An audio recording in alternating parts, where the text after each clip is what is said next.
Selamat datang di channel Pemuja Malam. Jangan lupa like, share, and subscribe ya. Terima kasih.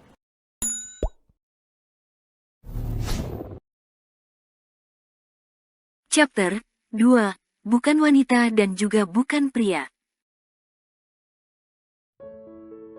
Jaket kulit, helm, celana jeans hitam yang sobek di bagian lutut, sarung tangan, serta sepatu.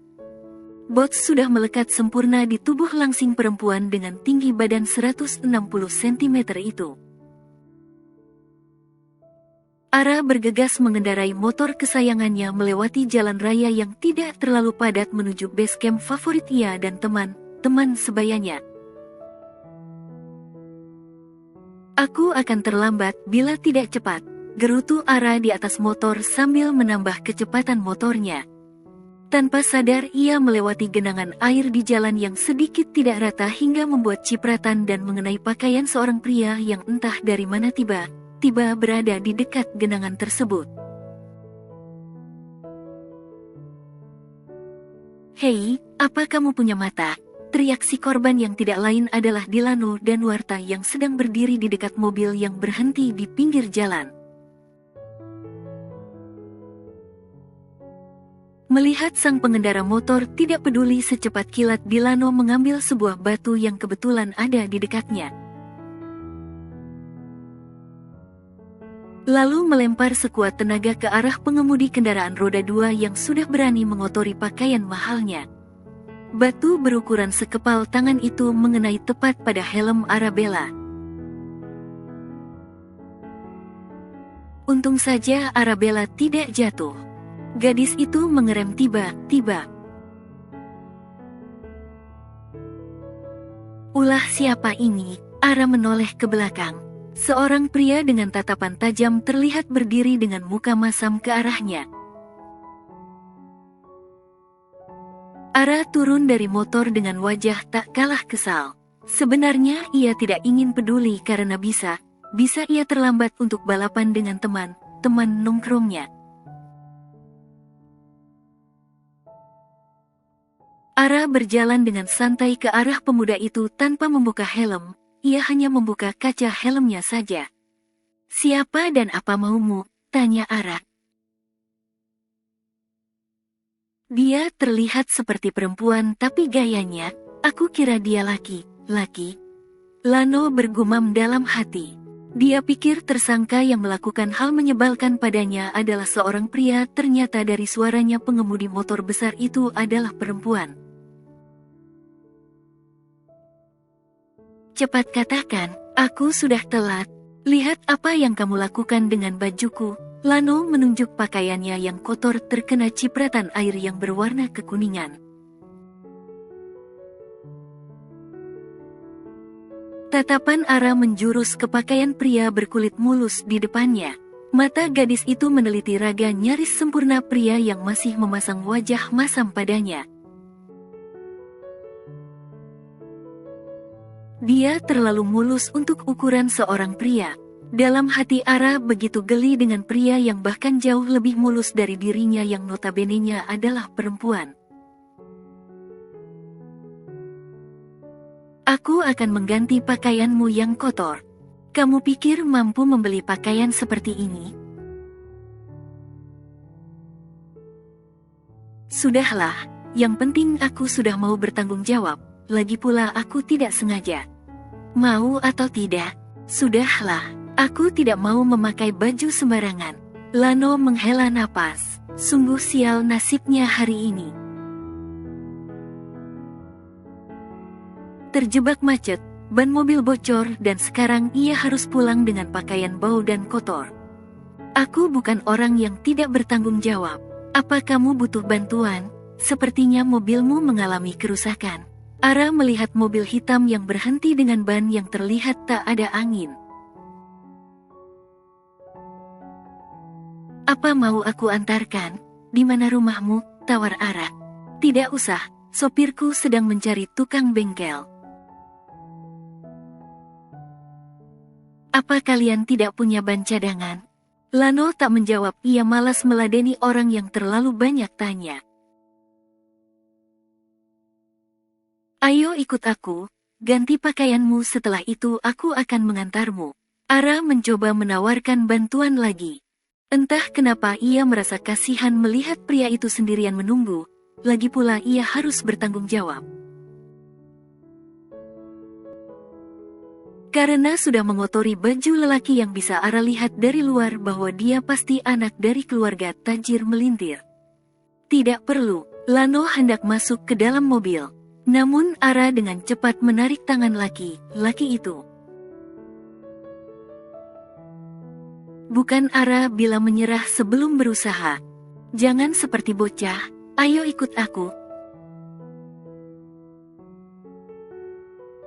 Ara menepuk jok belakang motornya, menyuruh pria yang tidak ia tahu namanya itu untuk duduk di atas motor. Lano mengerjap mata. Apa dia harus menuruti perempuan ini? Seumur hidupnya ia belum pernah dibonceng seorang wanita dengan motor. Sebenarnya kamu pria atau wanita? Lano masih sangat penasaran. Aku bukan wanita dan juga bukan pria. Puas, sahut Ara ketus sambil menghidupkan mesin motornya. Jangan bilang kamu transgender, Lano langsung membulatkan mata dan hendak menjauh. Tapi Ara langsung memaksa laki itu naik ke motornya lalu mengegas motor tersebut hingga Lano spontan memeluk tubuh langsing itu dari belakang. Apa maksud gadis aneh ini? Inilah yang membuat Lano tidak suka bila harus naik motor. Bukan hanya karena gerakan yang terbatas, ia juga akan sangat dekat dengan si pengemudi. Jarak sedekat ini membuat Lano benar-benar merasa tidak nyaman, apalagi berdekatan dengan perempuan dan orang asing yang tidak dikenal. Benar membuat dirinya seperti berada di dunia lain. Mungkin orang akan menilai dirinya berlebihan. Tapi itulah Lano karena kepribadian introvert pria tampan ini lebih mendominasi dalam dirinya. Introvert adalah jenis kepribadian yang tidak mudah beradaptasi dengan orang asing. Dia akan lebih suka menyendiri daripada berada di keramaian. Tipe kepribadian orang introvert memiliki ciri lebih fokus terhadap perasaan internal di dalam dirinya. Turunkan aku, Nona. Lano sangat tidak nyaman dengan tubuhnya yang menempel pada punggung manusia di depannya. Diamlah, Ara tak peduli. Gadis itu semakin melajukan kendaraan roda duanya dengan cepat hingga mereka berjalan meliuk-liuk di atas aspal. Ara sampai menahan tawa melihat ekspresi pria yang ia bonceng dari kaca spion. Kulitnya benar seperti porselen. Tak berapa lama Ara menghentikan motornya di sebuah tempat yang lebih mirip seperti showroom motor besar. Karena di sana terpajang beberapa jenis motor gede yang bisa Lano pastikan harga motor itu berkisaran ratusan juta.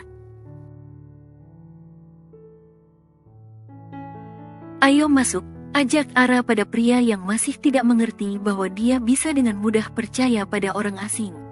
Ara masuk setelah memarkirkan motornya. Lano mengikuti langkah Ara masuk ke dalam base camp berlantai 2, melewati sebuah tangga. Lantai dasar adalah tempat khusus motor gede terpajang rapi. Sedangkan di lantai 2 adalah tempat mereka berkumpul membicarakan tentang masa lalu dan masa depan. Masa lalu yang tak lain adalah masa sekolah menengah atas yang penuh konflik, karena mereka termasuk anak yang susah diatur, dan masa depan yang masih belum mereka pikirkan. Karena mereka hanya fokus taruhan dengan geng motor lainnya, untuk mendapat pundi uang demi kelangsungan hidup mereka. 5 orang manusia yang mulai berteman, karena sama memiliki minat yang mirip di dunia permotoran, dan panjat memanjat. Hei Jot, kenapa kamu telat? Pria bernama Alex Nurdin, lelaki dengan gigi ginsul, membuatnya terlihat imut, melambaikan tangannya ke arah satu-satunya teman perempuan mereka, yang sudah mereka anggap satu jenis seperti mereka. Sorry, ada sedikit kendala, jawab Ara santai.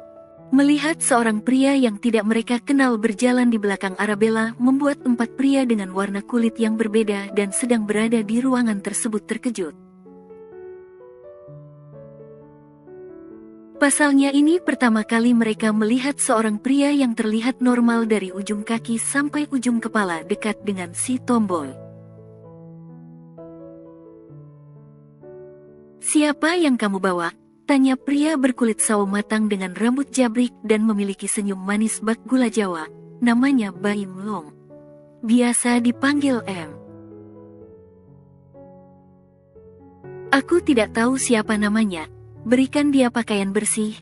Aku tidak sengaja mengotori pakaian pria ini, kata Ara santai. Gadis itu mengambil sebotol air mineral yang telah terbuka tutupnya di atas meja lalu meneguknya tanpa bertanya air itu bekas siapa. Sembarangan sekali, gumam Lano tak habis pikir melihat tingkah gadis yang ia ikuti dari tadi. Jadi, gara dia kamu telat, tanya Galih Gunanjar, pria kurus tinggi serta paling tampan di antara teman pria Ara lainnya. Tapi tentu saja tidak lebih tampan dari Dilano. Ara hanya mengangguk. Ia duduk di sofa bersama keempat temannya. Duduk bersandar di sandaran sofa lalu mengangkat kedua kaki dan meluruskannya di atas meja. Sekali lagi Lano berusaha menelan salivanya kasar serta menggeleng kepala melihat tingkah laku Arabella yang menurut kacamatanya sangat tidak mencerminkan sikap seorang perempuan.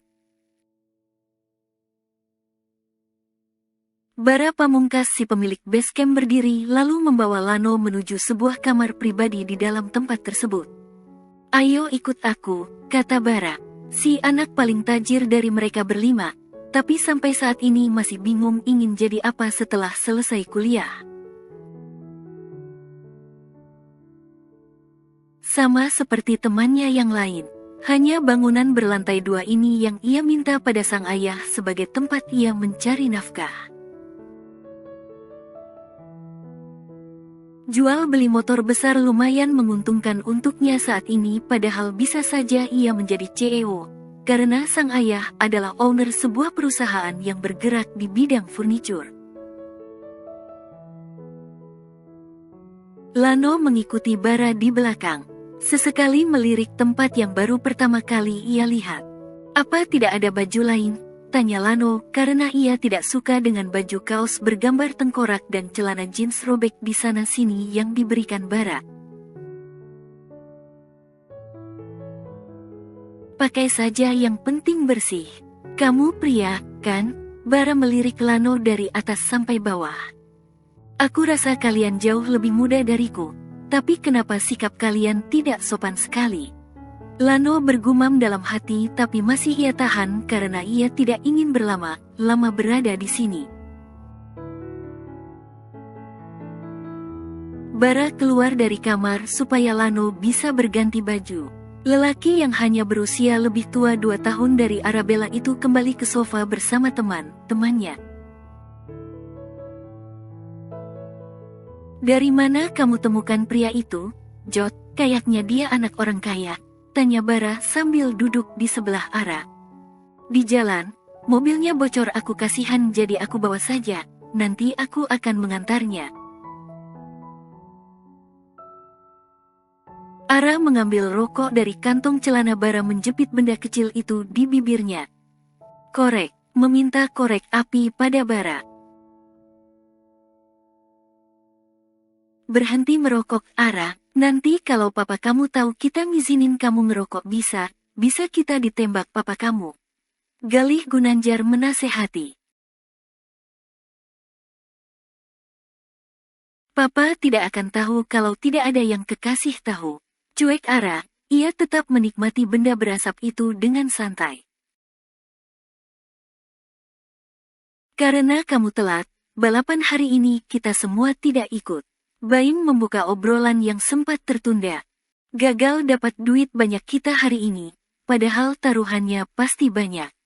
Ara membuang asap rokok ke wajah para sahabatnya.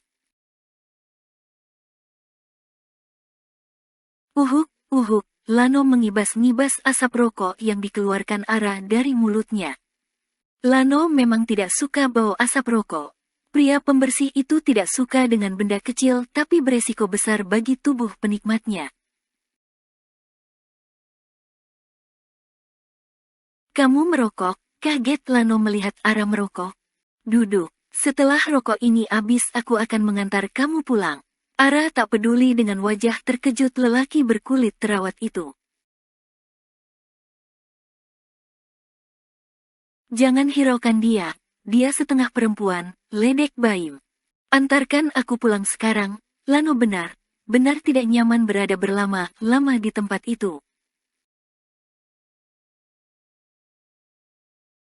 Tunggu, tidak sabaran, ketus Ara. Bersambung.